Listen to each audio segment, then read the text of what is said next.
gotta open it up. You gotta loop it. You gotta throw the punch where the guy is.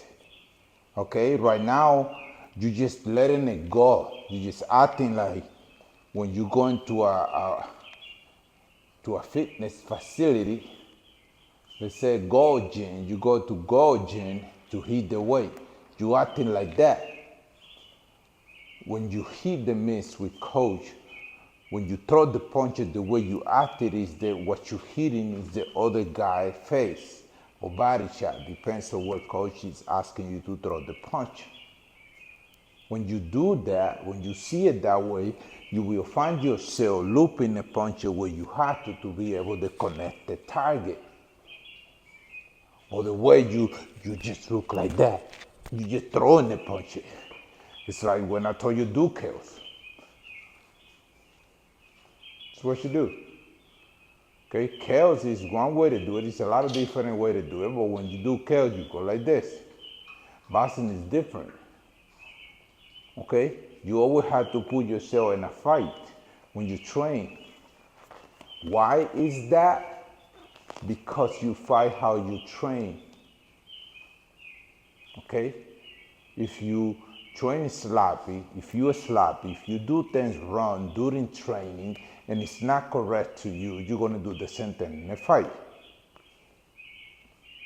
And those guys always get beat.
Punch. Open up.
And your ear, you was born with the ear problems you have. Okay? It had nothing to do with boxing. If you want to quit, you can make the ear problem that you was born with seem like boxing is the one making it worse. If you want to quit, hey, you have a perfect excuse. Like an example, I used to train this young man in here, and he wanted to quit, but he didn't know how to bring that to me. Okay? So his parents was doctors, right? So what he did was he found an excuse that his ankle was wrong. His parents was doctor, very wealthy people. Okay? So he make a huge deal out of it. They even found a doctor down in Houston and in Boston, one of the top doctors for ankle. And he went and get a surgery. I told him, you will never come back. This is your way out. You know, coach. You know who I am. So I told him everything. Guess what? After the surgery, never came back. No, he sent me a message saying that I won't be coming back. And he was trying to talk back. He was like saying he was jealous of Alan. But he's a rich kid. Rich kid don't understand that you have to work for what you want. The majority of wealthy people don't understand that. Kids that are born in wealth, they cannot understand that. That you have to work to be able to gain what you want. So that's the part that he couldn't understand. That Alan was putting in work. Alan is where he is because he, at one point, he was really dedicated to his craft and he was doing everything. And he was competing with guys with hundreds of fights. With him having only 13, 14 fights because of what he was putting. So he was jealous of Alan and he said, well, now you can dedicate more time to Alan. You know, that's immature stuff. And he never came back. And I really liked that kid. He was gonna be good, but he couldn't see it. You know, I hope he's doing well because he spent with me over a year. I hope he's doing well. I hope his family is doing well. And I will help him. If he come back to me, I will help him. That's what usually happens. They're always coming back when realizations of what's coming out of my mouth hit their brain and be like, oh, that's what coach means. You know, then they realize that I never been against them. That what I was doing was helping them dealing with their daily based problem that they're going through. It is very difficult for young men in America, especially those kids that are very, very rich, wealthy, but they don't know it. They don't know it. And a lot of parents bring that in here to me to teach them who they are. And then when I teach them who they are, They get mad. dude, it's freaking crazy. Not just them, everybody get mad. Their parents get mad at me, everybody get mad at me. And they ask me for, I got videos, they asking me to do my job. They pay me a lot of freaking money to do my job.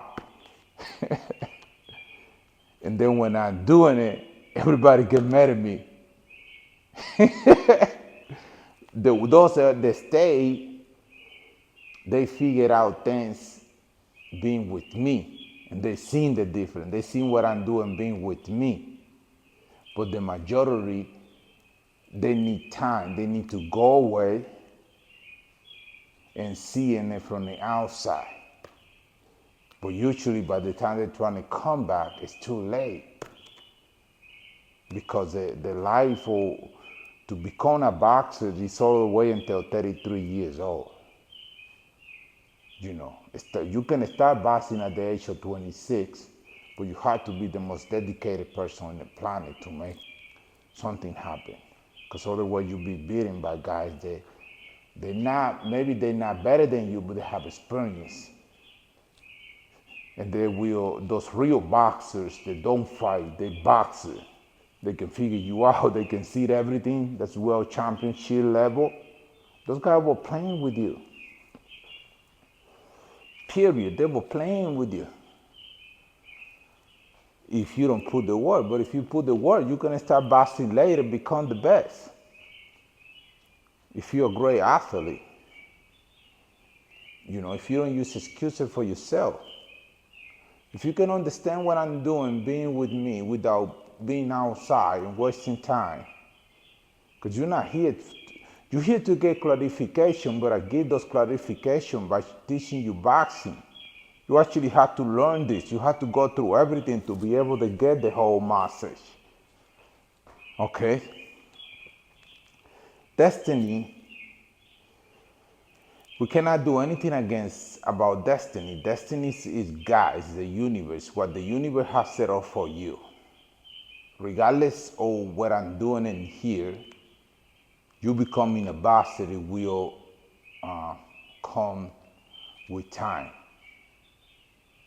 I don't expect you to become a boxer. I don't expect anything from you, and I'm not giving anything, expecting anything back. You know, I enjoy my time. I'm teaching boxing at the best of my ability. And God knows what we're getting out of this. That's my mindset. That's how I think. You know, this way of thinking, in this generation where we live, where people expect everything to happen right away, it's an impatient way of being. Because people have no patience these days. You understand? But if you have the patience to try to make your brain comprehend the thing that I'm saying and give yourself some time to be able to understand it, to be able to be away from your circle where you grow up and get into another circle and trying to understand what the other circle is doing that is completely different for your family, from everything you know. It's going to take some time for you to understand that. Then when you understand it and you're doing it 100%, then you have to, the way you're going to convince the family of what you're doing is by your dedication and your discipline. Because they don't understand it, they don't have to understand it. You have to, because you want to get better. They don't. They got their own life, they do their own thing. They're not bad. It's normal. It's a normal human behavior. You understand? What our parents want their kids is they want to know that you want to do something good in life. They want to know that you're okay. They want to know that when you leave the house, you don't be calling them to pay your bill. You don't be calling them to do things for you. Okay? They want to be able to be at home and not think about you. They want to know that they did the job. That's what parents want for their kids. But the majority of kids cannot see it that way because the parents cannot explain it properly. They don't know how to articulate the words or what they do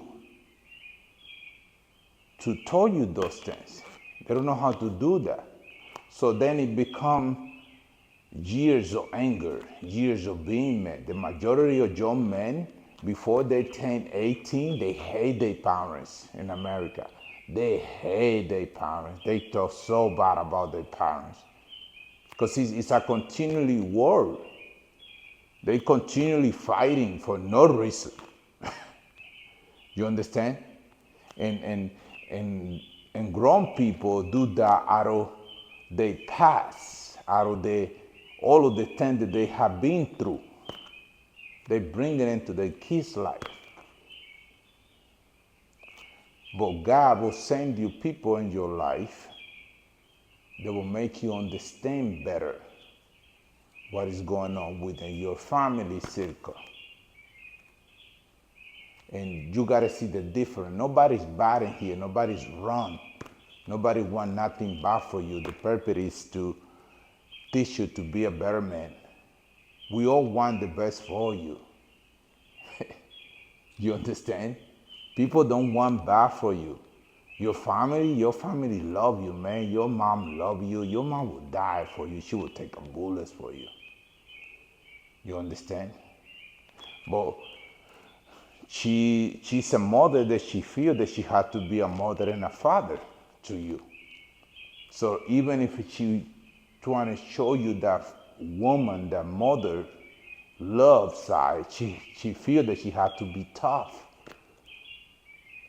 Especially young men like you that grow up rich with everything. You was too spoiled. And now you show it how spoiled you are. They don't like it. But they teach you that. Your mama did. Your stepdad did. Even if sometimes he just did it to try and impress your mom, he spoil you too. Because he love you regardless. You live with him. You know, a person that hates you won't live with you. You understand? So you need to understand those things. But nobody mean bad to you. Nobody want to really hurt you. Nobody want bad things for you.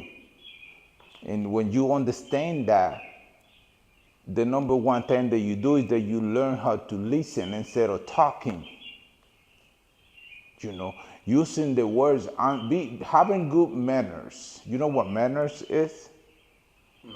Manners. Manners? Yeah, I know. Yeah.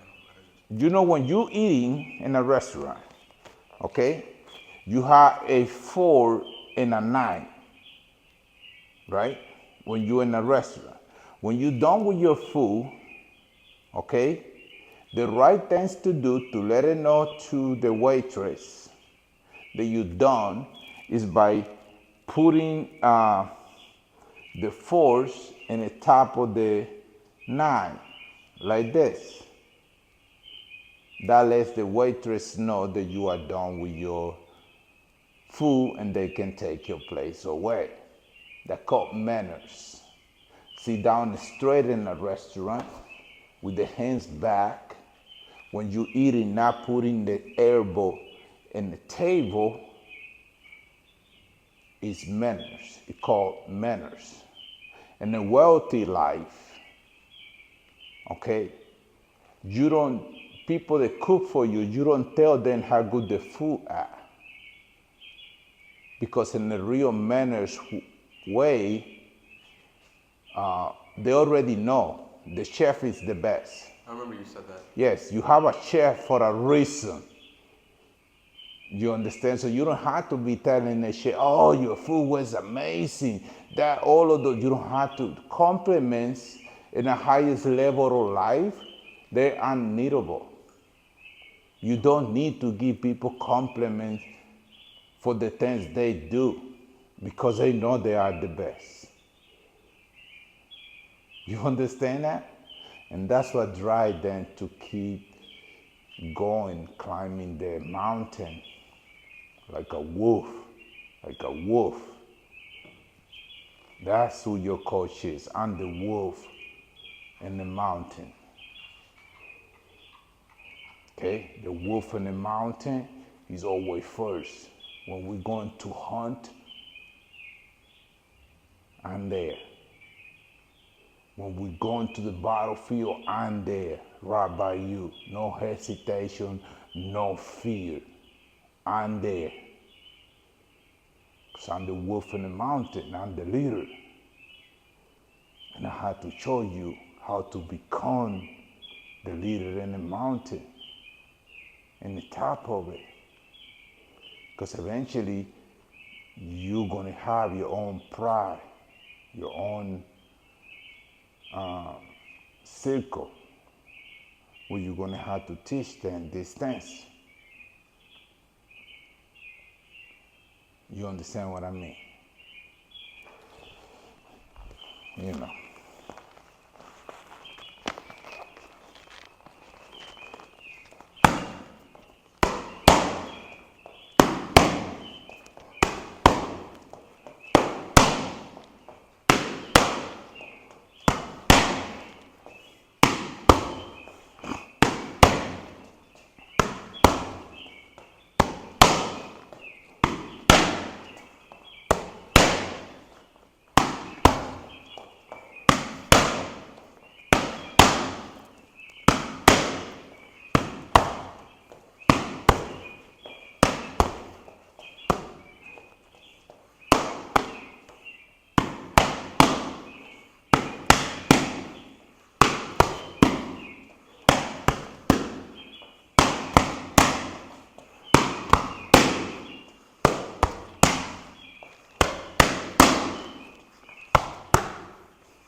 Upper, jab, upper, hook, back to the body.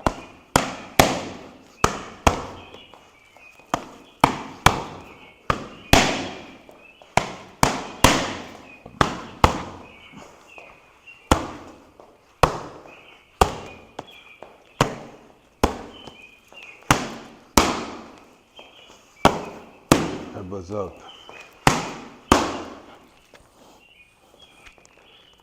You're going for the temple. That's legal right here. It's right on in front of your ear.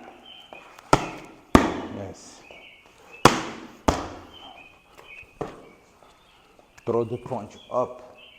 Okay? You're in a weight class where the majority of guys you're going to be competed against, they might be taller than you.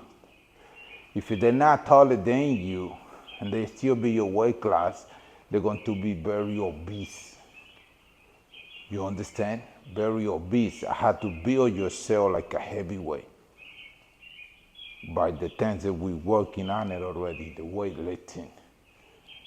Okay, I had to build the body strong, big, so you can take a real heavyweight punch, so you can eat that punch. Keeping it real is going to happen in boxing. And then the heavyweight, just like any other weight, everybody hit hard. So you have to be ready for that. Okay, I'm gonna start having this kid using 10-ounce glove against you because they're not heavyweight. The majority of them are like 7 weight class lower than you. That's why you don't feel their punches. That's why you keep coming. They're catching you with clean punches because how fast they are, because how good they are. But in reality, if they seek to fight you, they're gonna have to step back. When you learn all of these things that we're doing right now, when you become smart with what you're learning, when you become smart with what you're learning and you're able to see it, you know, and block it or take it, and coming back with your punches, your attack will be unstoppable. But we have a lot of work to do. Those are the things that are coming by you being disciplined with your training. Because at the end of the day, it's all about that. How often do you do it? How much time do you put into it? How bad do you want it? You have to lead that life. You have to live a stoic life. Where, okay, for the next 10, 20 years, I'm going to dedicate my life to boxing. And then when I'm done with boxing, I either open a gym to help the kid. Because just like boxing help you, you'll be able to help a lot of young kids with what you know, with your knowledge. You know, and then if they want to become boxer, you can teach them how to be boxer. During the meantime, you're going to have other businesses, because that's what I'm teaching. I teach you how to be a businessman, either in boxing or anything else. So you're eventually going to have a bunch of business when you be able to open a LLC, a limited liability company, and give your family job. Get it? That is the goal. Okay? The goal is to help you make something where you're able to bring your family in to keep the money in the family. But nobody can see that because they never seen it. They don't know that you as a boxer are capable of doing that in the next 5, 6 years. Just like going to college to become a lawyer. You know, the longer you don't quit, you will come a point where you're gonna get that diploma. Okay?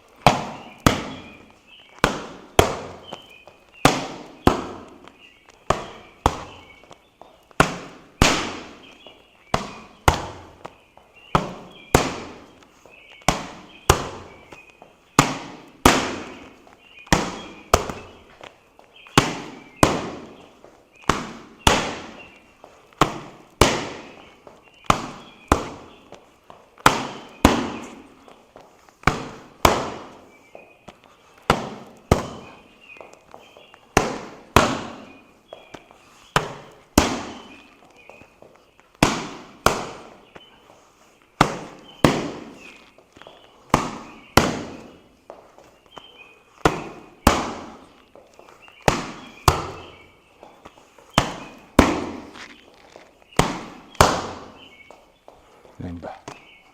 Lean back.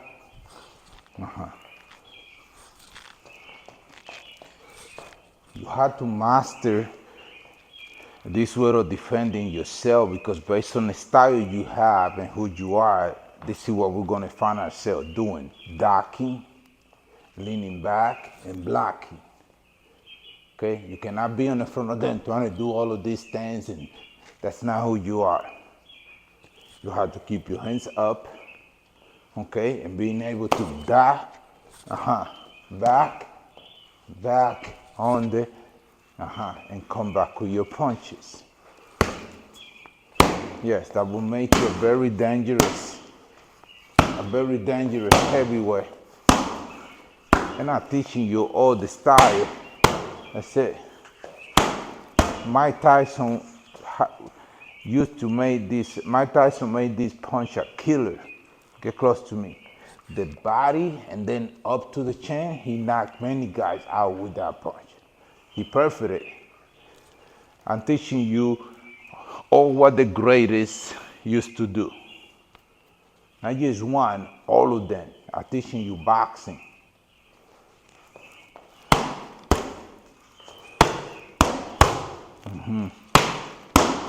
Beautiful. Nice. When you inside, you avoid a straight punch. Put your hands down. If you throw it, you don't go long with it because you're gonna miss it. You push with the body if you throw a long punch. Or the way you prefer uppercuts and hook when you're close to them. Those are gonna be your best punch. Okay? This punch right here, we had to master it. The double hook, body, chin.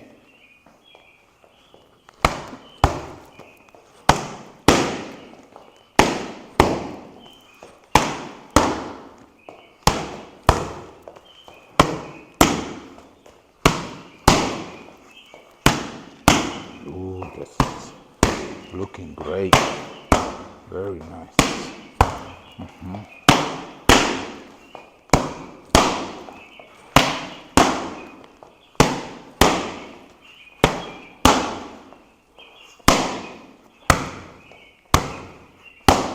Sure. All core.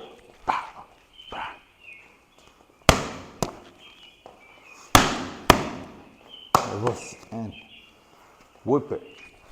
Whip it. It's kind of whoop. Whip it. Keep it down normal. I'm not telling you to fight like this, but with practice, how to get a contour. Listen up, your chin in, leaning forward. Be smooth, yeah,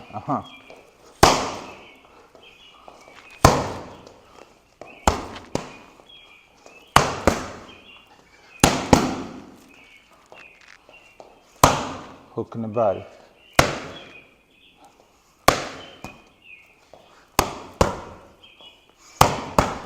Whip it.